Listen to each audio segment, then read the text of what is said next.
What you are listening to is real. The participants are not actors. They are actual litigants with a case pending in the squared circle. Both parties have agreed to dismiss their cases and have their disputes settled here in our forum, the Turnbuckle Debate.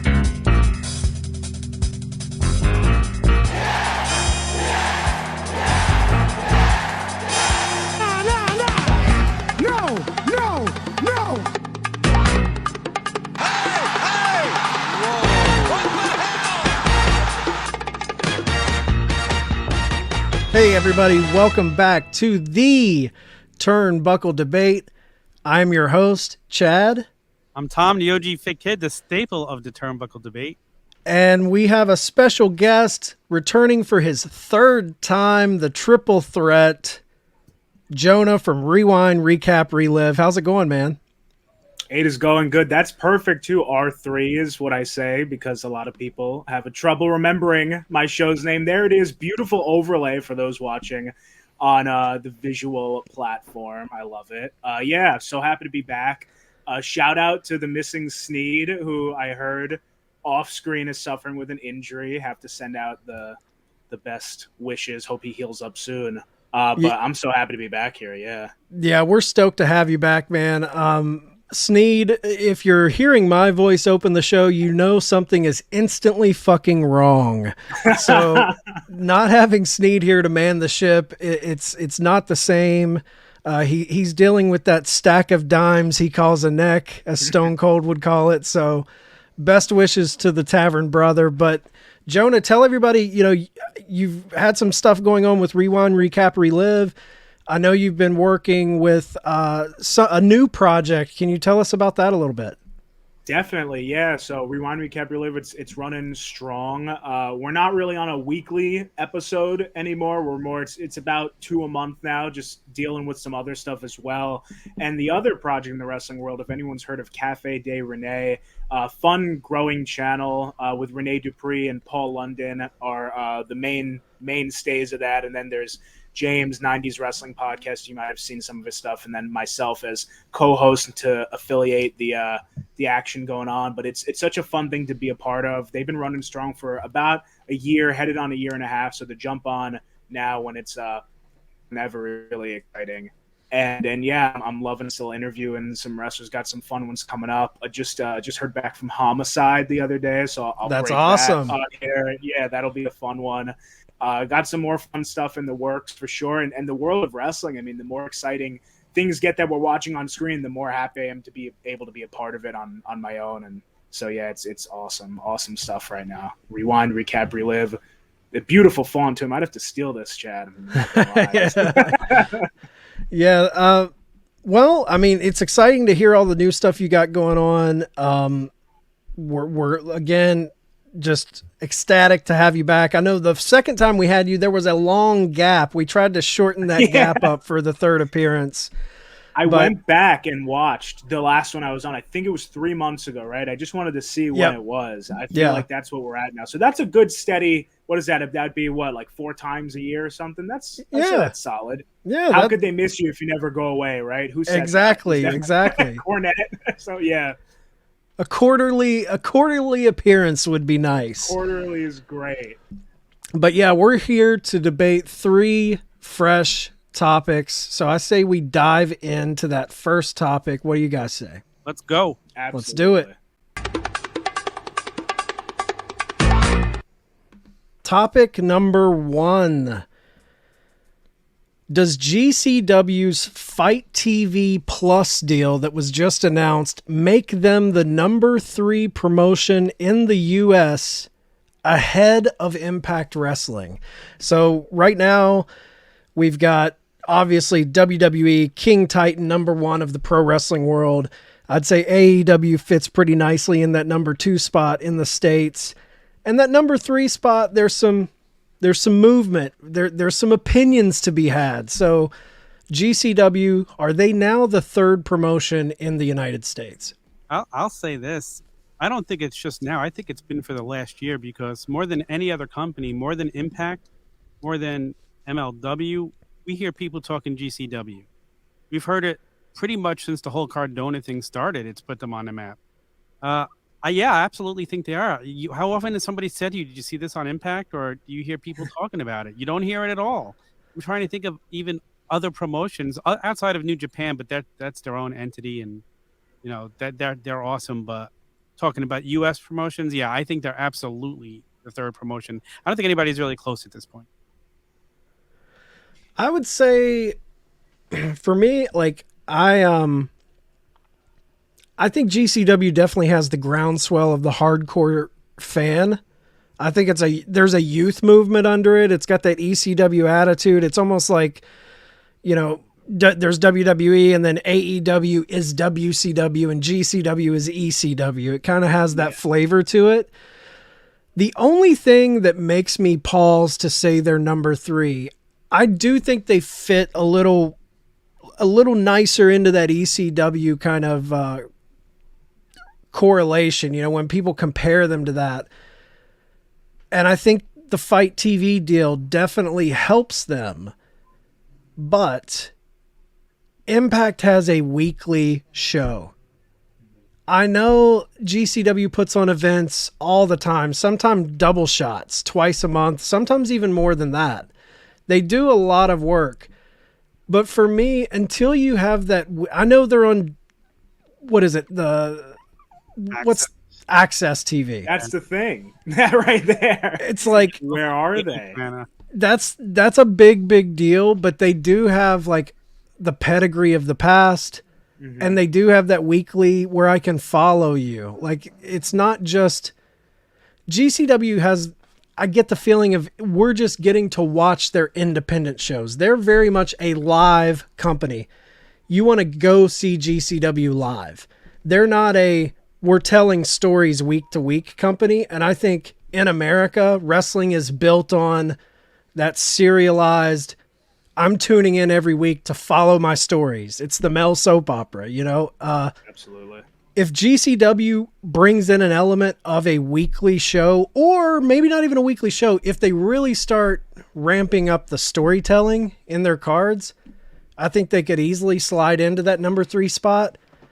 But for me, I'm going to keep it at Impact. Although I enjoy GCW a little more, I think Impact still kind of has that small but loyal fan base. I mean, they're still getting 100-some thousand people watching their show every week. I would be shocked if GCW is pulling 100,000 buys on these pay-per-views. You know what I mean? Yeah. To go off that too, like with this Fight TV Plus, I know there was a lot of speculation that I saw, at least, that people thought it was going to be Peacock or some type of WWE deal with GCW, which might have been jumping the gun. I mean, I thought, hey, a possibility maybe with Triple H, especially with what he's doing with Shinsuke going to New Japan now, or is it Noah? But still, letting these things happen, I was like, maybe. But then when they announced Fight Plus, it kind of like was a slap in the face. Like, oh, they are truly like an indie company. To call them number 3 would be like a big stretch. But if you would have asked me, I would have said they were already on Fight. So I didn't take it as like a huge deal. It's great for them though, get more eyes for sure, because Fight is like everything, right? You can get whatever on there.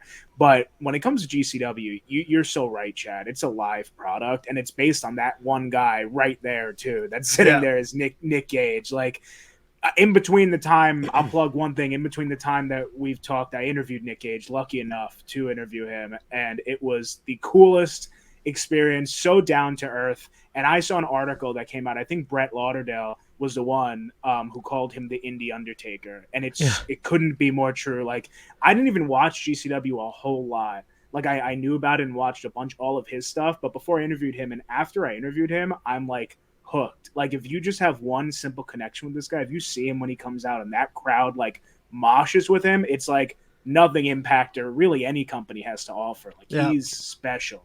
So without him, GCW, I mean, I'm sure they've got a lot of great stars. I know they do. They've got some of the greatest rising talent, but it really does rest on Nick Gage. With Impact, it has the lineage, like you said, but I just think it's so hard to find it. That's why it struggles. Like, and also another thing, why aren't they having it in front of more people? Like COVID, I understood, but it's like depressing to watch some of those shows now because the talent is so good, but it's in front of like nobody, and the people it is in front of, there's like no energy. And I remember back towards the end of the Dixie Carter days, I heard that they were like just giving away tickets to people just to pack the house.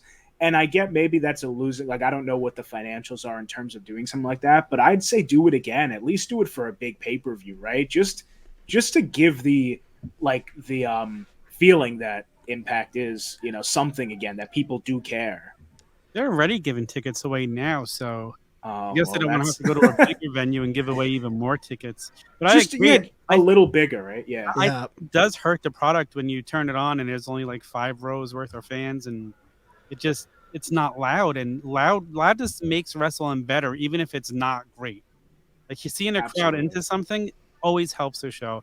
And that's where, you know, GCW can have that same crowd, but they're loud. They're crazy. They're passionate. They love it. That's what they're there for.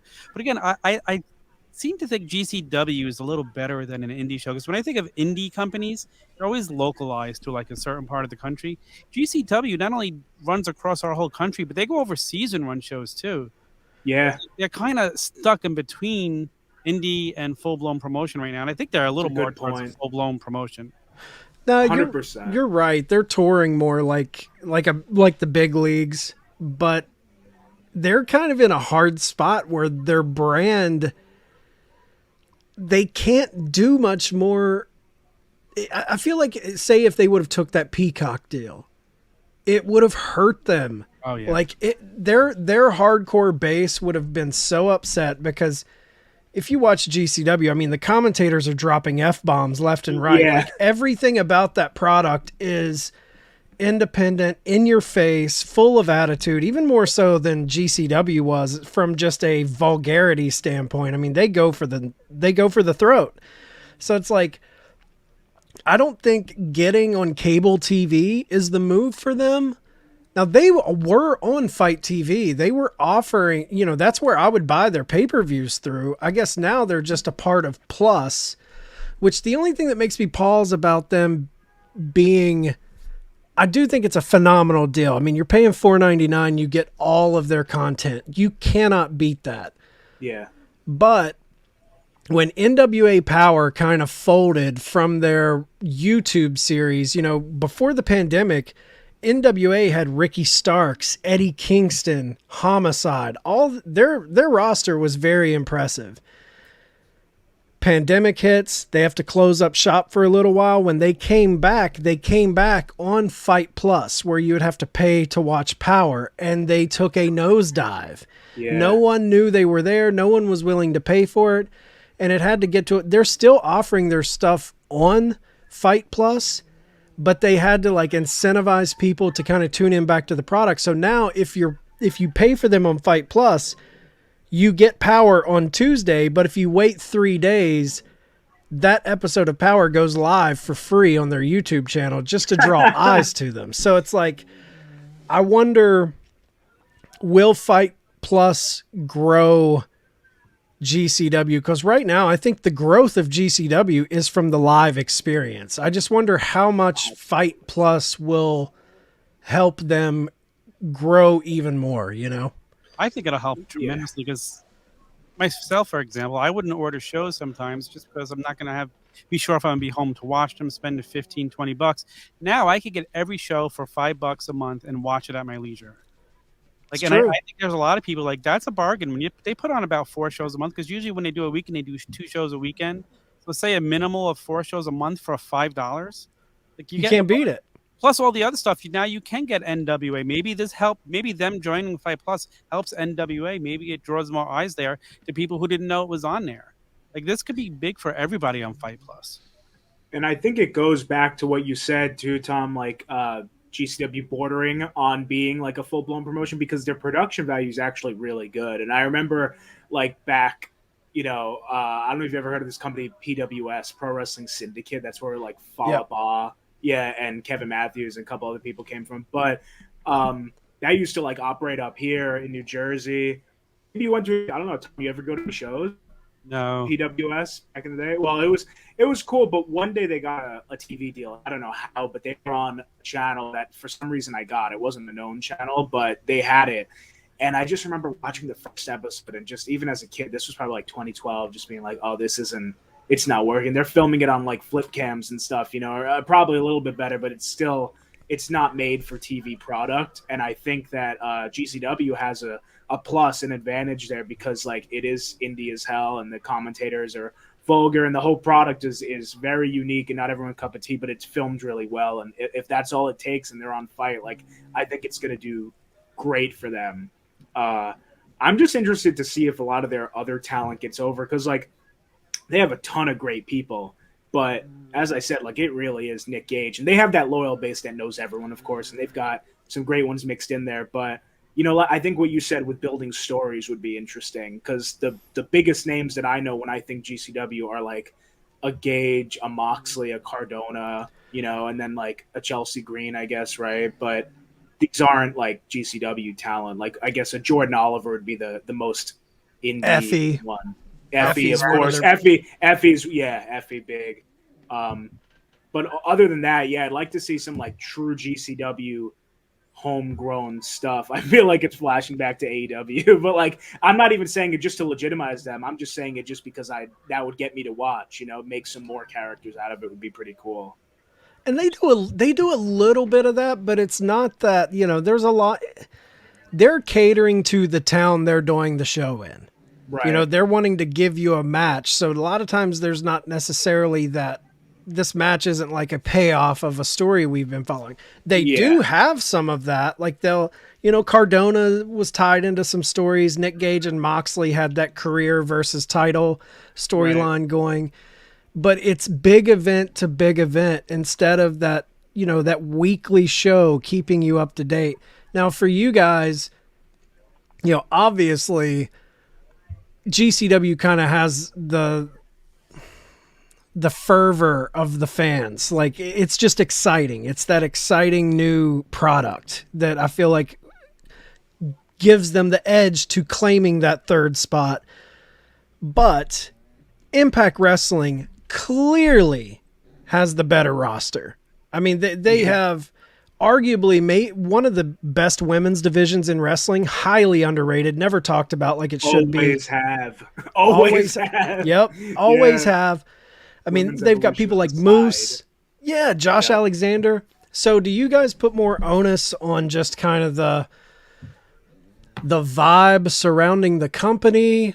Or does roster play an important part? Like, what are the important gauges for you to dictate who would take the third spot to be a big promotion? Man, I just think it's what people are talking about. When you hear chatter about something, it means it's doing something right. But again, I would like to see them get some more of their homegrown talent, like you guys had mentioned. I have a few guys in there. Like we have Nick Gage, Allie Katch. I would consider her like one of their own stars. Have a few more people and just start telling stories within their own roster. You know, don't just have Cardona doing it. And what Cardona's doing it is great because he gets people from all over eyes on it. But let the eyes he's getting on him catch other stories that are going to hook them to stay when he's not there. Yeah, I'm with Tom, and I'm pretty sure, Tom, you said this, like, when is the last time you heard someone say, like, did you see this on Impact? It's been a while since I've heard that, and the roster is fantastic. And they went through that time period of getting poached, like, a few years ago, obviously, with, like, AEW and stuff, and they had to kind of get back on the track, and I get that, but I think they're back on the track now, and they could do a lot with this talent. And their big events, I will say, Impact's big events have delivered in recent memory. Was it Bound for Glory where like everybody returned?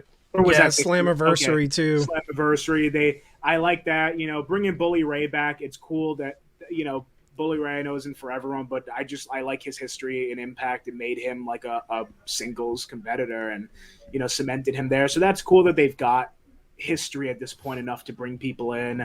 I think little things they do too, their Hall of Fame, like it's really legitimizing them as like, we've been around for a while and we are hard to get rid of. We're not going anywhere. So that bit about Impact, I love. Their roster's great, like you said. They just need to have the buzz that GCW has, and they can get it. They can. It just needs to I don't know if they need like help on the marketing side or whatever it is, but they just have to change this idea that Impact is like dead in some people's minds or just like stagnant in others. Like my mind, it's very just stagnant. It's funny because I feel like one promotion needs what the other promotion has. Yeah, Yeah, 100%. Like Impact needs the groundswell support that GCW has, and GCW needs that weekly storytelling to build those characters we don't know a whole lot about. Yeah, couldn't have said it better. Absolutely. It's hopefully we see, I want Impact to get it. Not more. I'm not there. There's no competition really there, other than the fact they're just both promotions. Like WWE, that's one story, but I just want Impact to get that buzz more, just because it's Impact Wrestling. You know, GCW's fine. It's only going to get better, but Impact is kind of over the hill at this point. They have to, in my opinion, prove that, you know, they're what they always have been. Yeah, absolutely. You guys have anything else to add, or we can move on to the next topic? Real quickly, I'll say I do believe that Brett Lauderdale was in talks with joining Peacock, and probably what stopped him was they told him, hey, you're going to have to cut this out, and being true to his product, he didn't do it. And this is all me speculating, because a couple of weeks ago, there were rumors he was close to a deal with WWE. It had a lot of rumors. With this happening now, it just makes sense. And if he would have taken that deal and would have altered his product just to go there and get more eyes, it would have ruined what he had going. So I say bravo to him for that. Look, I don't believe that was real for a second. I think Stephanie McMahon and Triple H are a fan of what they're doing, and they know good and well that that type of brand could never work on Peacock. But I think they appreciate him so much that that was them throwing a bone out to get attention on this deal, because just the news talking they might be going to WWE, that brought all of the eyes on what's going to happen. So they had all the attention in the world when they made this fight announcement. Yeah. I think that's what it was. It was Stephanie and Trips throwing Brett Lauderdale a bone. So Chad, let me just get this straight to close it up. You're saying that was a work, right? Oh yeah, it was a total work. They were totally working. I just don't see. Makes sense. I don't think Brett would have done it. No, I didn't. Yeah, that's why I said, like, when the fight news did come out, I was like, oh, there's no way they could have gone to Peacock anywhere. Like the great, you know, the whatever gleam or whatever was out of my eyes, and I was like, nah. But the bone is a great theory. Imagine though if they asked for just one thing in return, and at the Royal Rumble, you hear Nick fucking Gage come out. That's the camp I'm in. That would be awesome. We had Mickey last year from Impact. It's not unheard of, or was that 2 years ago? Whenever that was, it's not unheard of.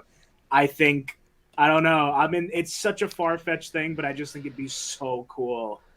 It would be cool, but to the casual WWE fan base, they don't know this guy. It's not going to pop a number. I'd love to see the crowds pop, though, if he did show up, to see how well. I would, too. I mean, AEW did it, so it's not unheard of to put this guy on national TV. They're a privately owned company, though. I think WWE's catering to a whole host of sponsorship, and it's Disney. It's Disney for wrestling, man. That's why I think, dude, look what happened when they brought Peacock over. There was all those reports of them going back and editing old bits from ECW and cutting out certain. And you think they're going to bring on a product like GCW? There's no way. Not that product, but just him. Just give me him for one night walking out with like a pizza cutter. That'd be wild. Him in the Rumble, that'd be crazy. Yeah, real gimmick pizza cutter though. Like, yeah, it'd be like rubber. Yeah, yeah. I think the Road Warriors when their shoulder pads change to like rubber. WWF. All right, moving on to topic number 2.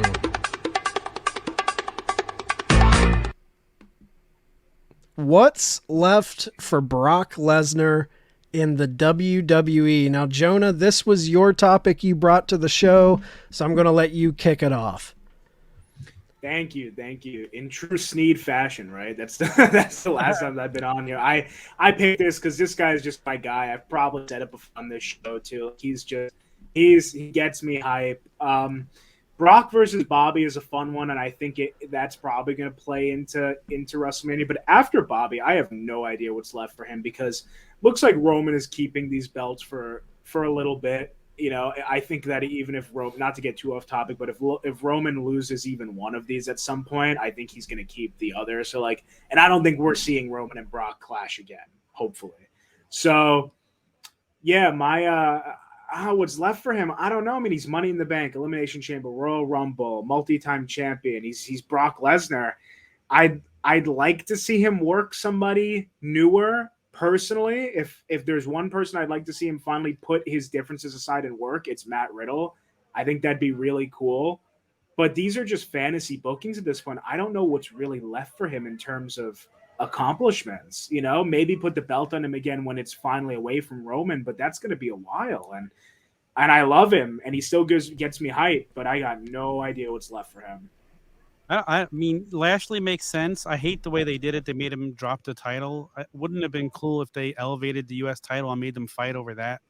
Like, yes, that would have very cool. Been really, really awesome, I thought. But yeah, there's not many people I even really want to see Brock fight right now in WWE. I mean, maybe Cody, maybe a program with Cody. Cody could be cool. Yeah, Cody could be cool. I'm just trying to think of other people. Like, we've seen him and Braun already. Like, I don't really want to. I don't feel the need to revisit that. So I don't know. Omos does not feel like he's a threat to anybody, so that doesn't make any sense. No. Please don't bring Brock down like that. That's a waste of an appearance. I don't want to see Brock against. I mean, I don't know. I can't really think of anything. Like maybe Cody, but other than that, I feel like I'm really scratching for people for him to do anything else with. Brock's in a very, very tricky place for me. Because, like, even though I know Roman's the guy, this bloodline thing, it's the biggest story in WWE. It's the best story in WWE. I think Bray has the potential to kind of have a really, really great story, too. Yeah. But that being said, their biggest money draw superstar is Brock Lesnar. Like, he is the man to me. I don't think there's a more recognizable. If you go into a crowd of people and ask them, do you know who Brock Lesnar is? And then ask those same people, do you know who Roman Reigns is? I think more of those people will know who Brock Lesnar is. I agree.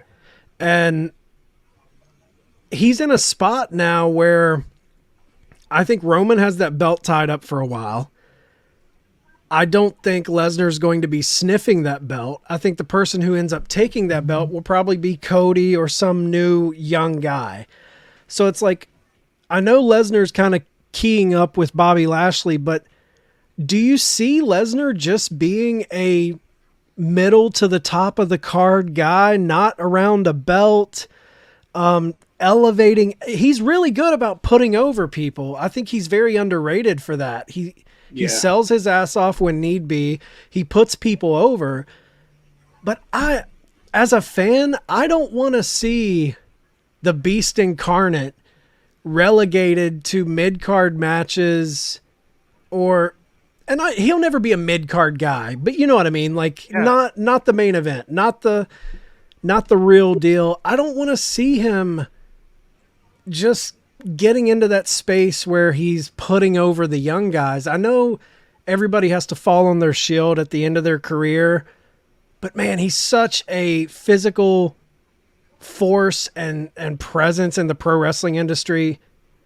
I don't know where you go. Like, do you guys think Lesnar could have a future in wrestling beyond the walls of WWE, or do you think this is it for him and he's done? I think this is it. When he's done here, I think he's done.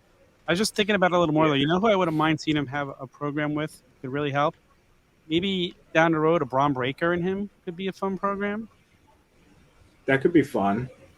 I think that, I think so. Yeah, I don't think Brock has a future in wrestling without WWE. I really didn't see any AEW when that limbo happened, when Brock wasn't with WWE for a short time or speculated. I never thought he was going to go to AEW. It seems like WWE raised him in terms of wrestling, and he really respected Vince. I heard him call him like a father figure. And, I don't think he respects Triple H as much, but I think that he's like, hey, listen, like, I'm here. This is where my brand is strongest. I mean, and just imagine his merch deals alone. Like, he doesn't want to leave that place. But I don't want to see him in mid-card either. He's the only guy who will literally make me, and other people too, they'll base a whole Madison Square Garden house show around Brock Lesnar. You know, they won't do that with Roman Reigns. Not yet, at least. And then they tried for a little bit with Roman taking so much time off during that stretch, and I just hated it. For me, I couldn't stand it. I'm like, where is he? Like, he's not big enough to do this yet. Brock's paid his dues. He's gone somewhere else and kicked legitimate ass, right? So, like, he's Brock Lesnar. I'd like to see him. We could, like, fantasy book, but in terms of, like, actual stories that matter, I'd like to see him in something pretty creative, something convoluted. Maybe the Bray Wyatt story, because that's going to main event without a belt, in my opinion, on certain occasions. I could see Bray main eventing without a belt. I could see Lashley and Brock main eventing without a belt if for some reason Roman doesn't, wrestle. But I think that's what we might see more of, our main events that don't have the title if Roman keeps them captured. Brock's like that main eventer that doesn't need the belt. But God, I hope he's not relegated to just putting talent over, because he's really good at it, like you said, but he deserves more. Like, personally, to talk about the match coming up, I really think he should beat Lashley, because Lashley won the last one. And you look at Brock's track record the past few matches, he's losing. And that's not good for the Beast Incarnate. I mean, I think storytelling alone, yeah. I think that's sadly where we're heading. I think he's getting... We know this guy isn't a eat, sleep, and breathe pro wrestling kind of guy. Right. Yeah. I think we heard reports when it was announced Vince was out that he left, and they had and Triple H had to talk him back into the company. I will be shocked if Lesnar is with this company beyond this current contract. Yeah, I agree. I honestly, and I don't ever see him going to AEW. That would blow my mind if that happened. I think once this contract's over, he goes to Saskatchewan and just hunts. Like, I think he's done with wrestling. You think he's also on more? Sorry, I was just gonna say he's on way more frequently now, Brock. Like this long stretch since working Reigns at SummerSlam and before that, Brock has been on so consistently. Looking at the past 10 years since he returned, and I think this is some of the best work he's done, man. The Cowboy Brock is so entertaining. Best. It gets me thinking, Cowboy Brock. If the last let's see, when did he debut Cowboy Brock? Like 2021. Yeah. So, like, it gets me thinking, was the last 9 years just a gimmick? Like the quiet, stoic beast? Or because everyone's like, oh, he's antisocial, he doesn't talk. Was he just fucking with all of us? Right. If that's the case, hell yeah. Like, he's the best. And because for a while, I'm like, oh, in the ring, in my opinion, bestseller. His matches got me the most hype.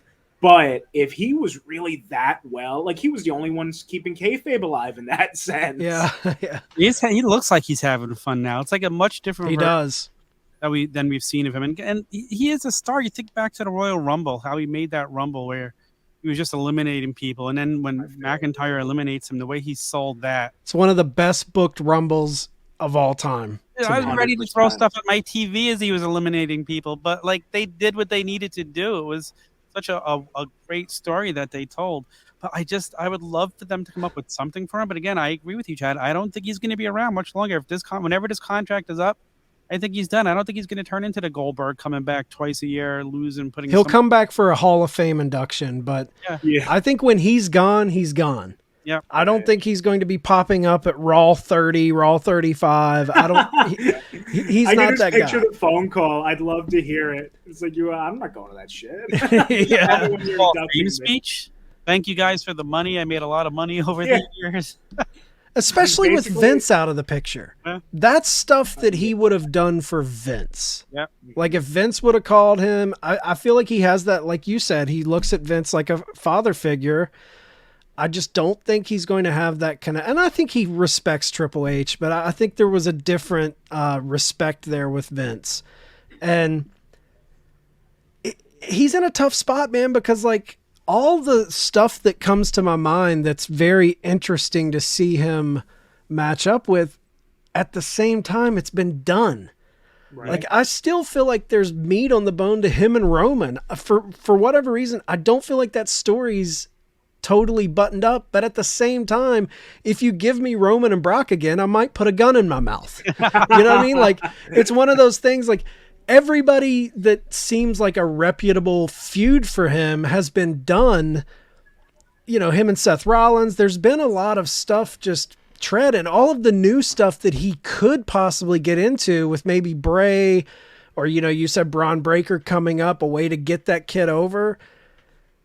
Maybe they book it right and I would be into it. But right now I'm just like, I can't see some young guy going nose to nose with the Beast. It just doesn't work for me. Let me ask you guys this quick question. Do you think when he walked out of SmackDown, it was really Triple H's call that got him to come back? Do you think Vince made a call too? And he's like, hey, this is still my WWE. I still make a money. I still own a big ownership in it. I think it's like, hey, Brock, do me a solid here. Yeah, seriously. Exactly. We'll never know.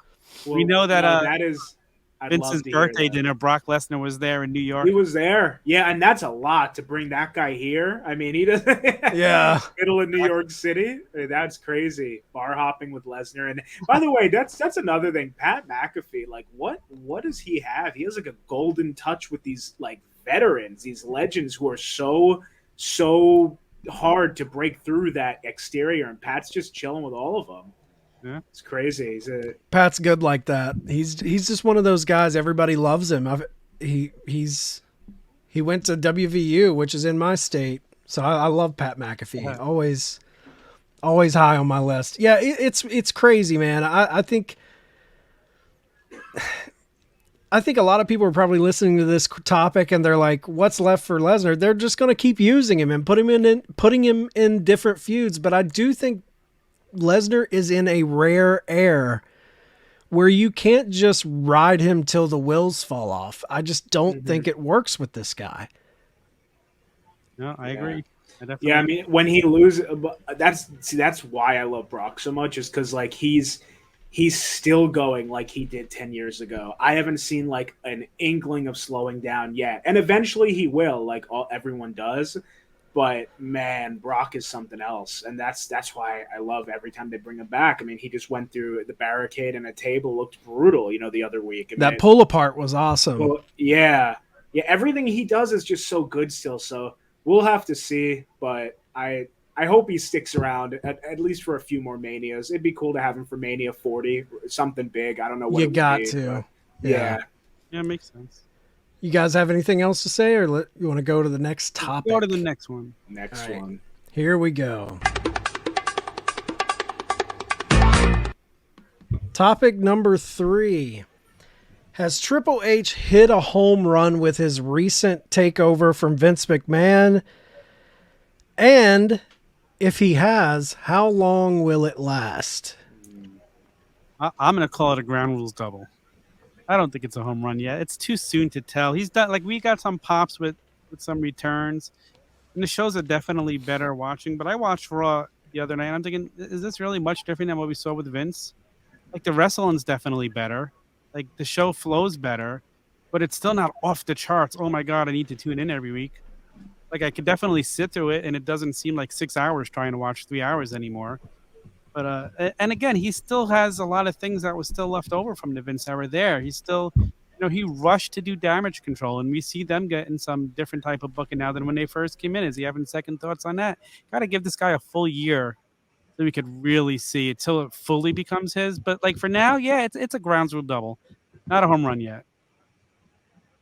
Yeah, I do think that he's doing. I think Raw personally is a lot different than it was with Vince. I mean, Raw with Vince was very boring.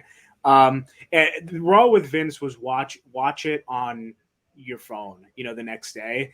This is, at least I could sit there and watch it. I agree with you. These returns, I like how they were spaced out. And I also like that he's breaking these barriers in terms of like Good Brothers. Carl Anderson, was he the neverweight champion? Yeah. Yeah. I mean, that's massive and that was I was there that night. That Raw felt like a pay-per-view, actually. That Raw at Barclays.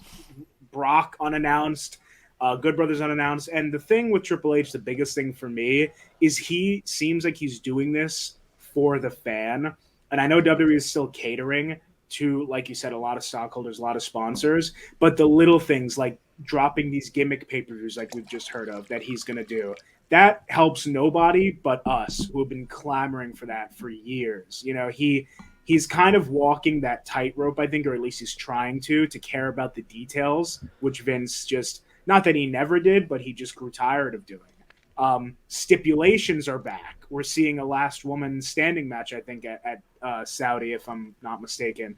And Extreme Rules had actual extreme matches on them. The NXT show that just happened was all stipulations, Halloween Havoc. And I don't know if he's still heavily booking NXT, but just all these little things I'm seeing along the way, they really impress me. I'd call it a home run so far, but I do agree with Tom that give him some more time. But, yeah, I really haven't seen – not this Raw I thought was good. The Raw previous week was the only one that I watched, and I go, eh. But this one was pretty good. I think when the bar is set so low, when the bar is so incredibly low, it's pretty easy to come in and get a bunch of fanfare when you oust a guy who's been in the chair for 40, 50 fucking years. Like, that being said, I think he's doing a bang up job. I think Trips gets it. I think, like you said, Jonah, he is listening to the fans. That's the number one rule. I think any wrestling promoter, listen to the buzz out there with the fans. Like, everything from it's the details, man. It's the little minutia that he gets so well. It's the making the backstage area feel like a world where you have someone cutting a promo and you see other talent. It's not just talent standing in front of a monitor with a mic in their hand, and then, you know, we go to a match and then it's the same standing in front of a monitor. It feels like a organic. He's creating a WWE universe where there's all these intricate little tiny stories going on. He does that perfectly, man. He services the fans.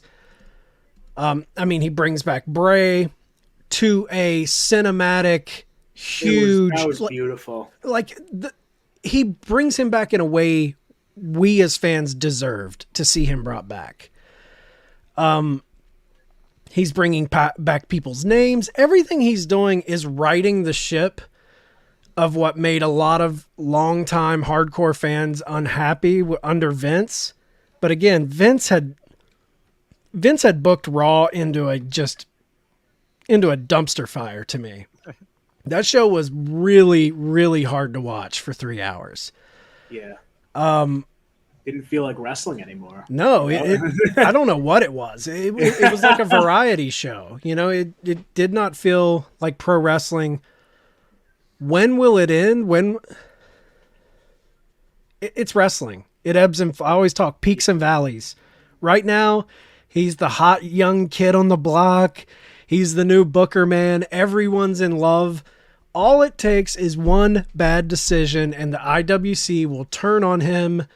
And it kind of, the fanfare of Triple H taking over kind of coincided with the honeymoon period of AEW ending. And the backstage turmoil with CM Punk and all of that happening. So it was this perfect flip of fans kind of getting upset at the booking of AEW and the backstage bullshit going on there. And now Trips is on the rise. Vince is gone. It was like the perfect time for Triple H to take that company over because all the fans were disgruntled with the hot new girl on the block who's now not hot anymore. You know, they've had their 3-year honeymoon period. It's over. So I feel like it was a perfect storm for Triple H to come in and really right the ship. I think he did a great job. I mean, home run, but I want to see what's his big contribution going to be, because this bloodline story has been going on from Vince. He just kind of got it handed to him.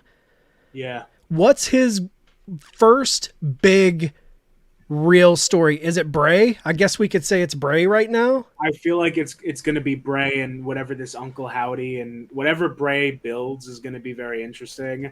Of course, vicariously, right? Triple H through him, so that'll be. But I think Bray also, from what I understand, has a lot of creative control, whatever that means these days. I think he does have a lot of that. And good on him for having that too, and for Triple H to listening and trying to understand, even if maybe he doesn't understand everything Bray's talking about. He tries and listens, and like you said, he listens to the fans, and that's the most important thing. His big contribution, though, will be very interesting. I think he started off with a bang. We don't know. I have no clue what the Brock Lesnar SummerSlam, if that was Triple H. I think it was. It seems like he was like starting with the bulldozer and everything, which oh my God, that was amazing. But yeah, when will it end? God, I hope never. I don't think we're ever gonna see Raw be the way that it was again, just because I think like Vince, like you said, booked it into a very scary place where he didn't even want to try digging out of. He was like, listen, I'll start fresh every month with a new build to a pay-per-view. But like Raw is sticking how it is. I hope we never see Raw get to that again. And I don't think we will if Triple H is in control, because he gets it, right? He gets it enough to keep Raw out of that gutter. Maybe when he starts encroaching upon 80 years old, he'll lose touch and follow in the footsteps of Vince. You know what? He'll still listen to people. He'll bring people in to listen to them. He still cares about the wrestling. He's brought the wrestling back to WWE that was lacking for so many years. Vince just didn't care about the wrestling part of the show. I just think that's not just Vince. I think everyone gives Vince a hard time. Was he out of touch? Yes. But I don't think that's original to Vince McMahon. That's not specific to Vince McMahon being the out of touch promoter, the out of touch booker. That's been pro wrestling. You hear stories of the territory days when Vince was the young gun coming up and taking over these territories. He was taking over from out of touch old men who ran territories and didn't want to listen to the new generation. Yeah. So I don't think it's out of the realm of possibility if Triple H is in that chair of an old age that he could fall into the same pitfalls that many promoters before him fall into. I think he has a love of the business right now that is unprecedented as far as the way he can pull it off. But to me, it's all about what he creates, because he's inherited these characters that were essentially built under the other regime. Even if they came from Black and Gold NXT, most of these characters were honed under another regime.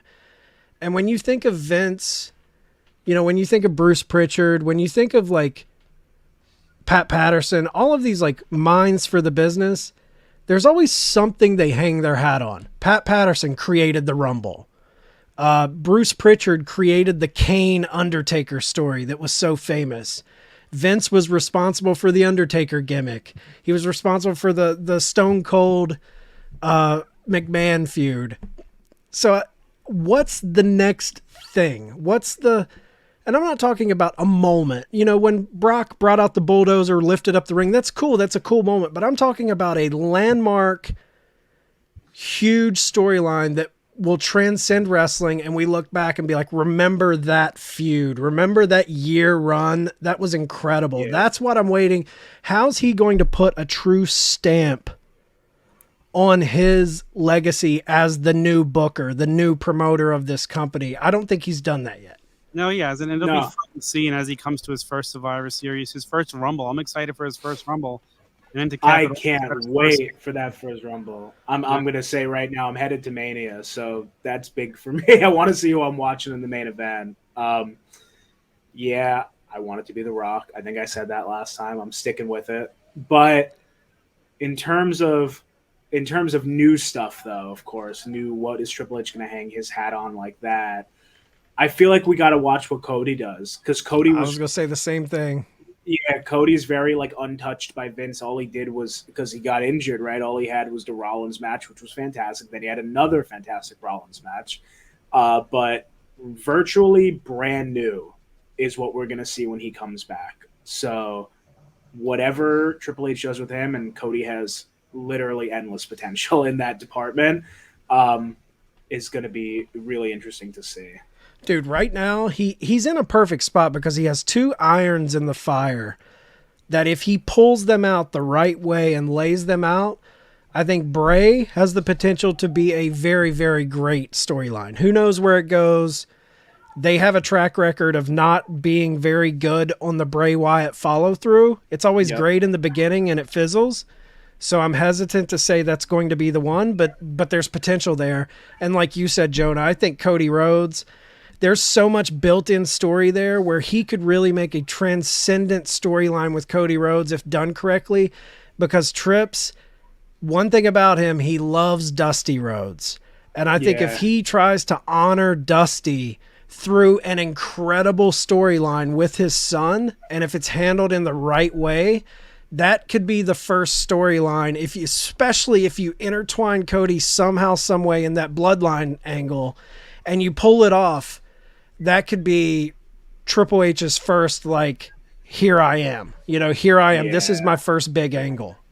I feel like the Cody story is built in because he has the entrance theme is toward you hear the line, there's more than one royal family in wrestling. So right there. It up. Yeah. Perfectly, so.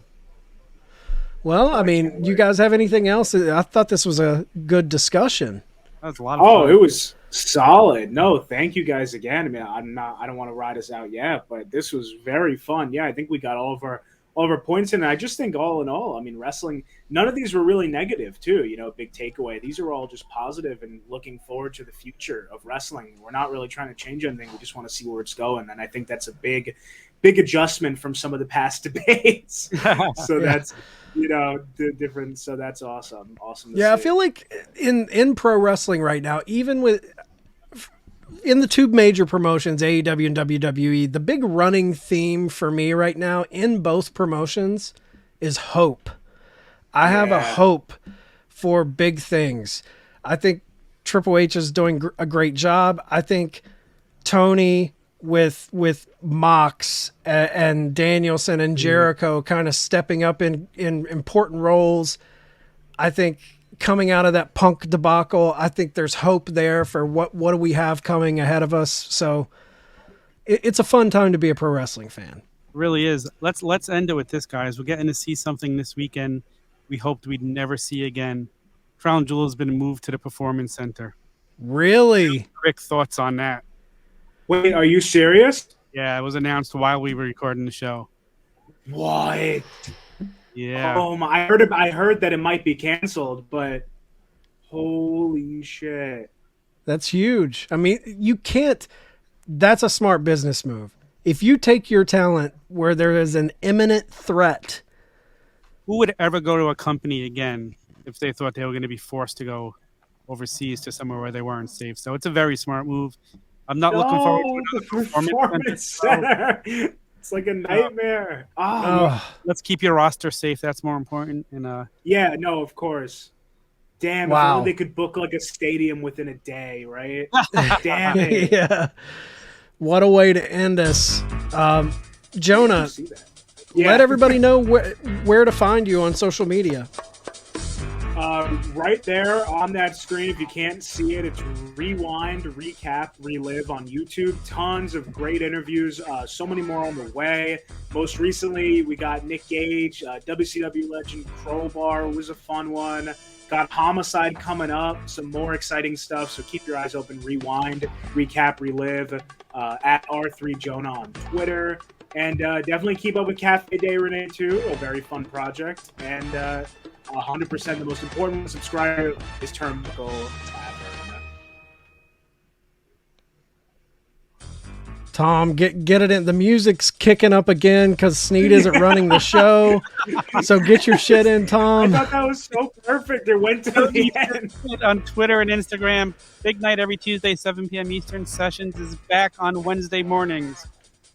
Yeah, next week, hopefully Sneed's here to run the show a little more smoothly. Thanks for bearing with me, guys. We'll see you next week. Court is dismissed.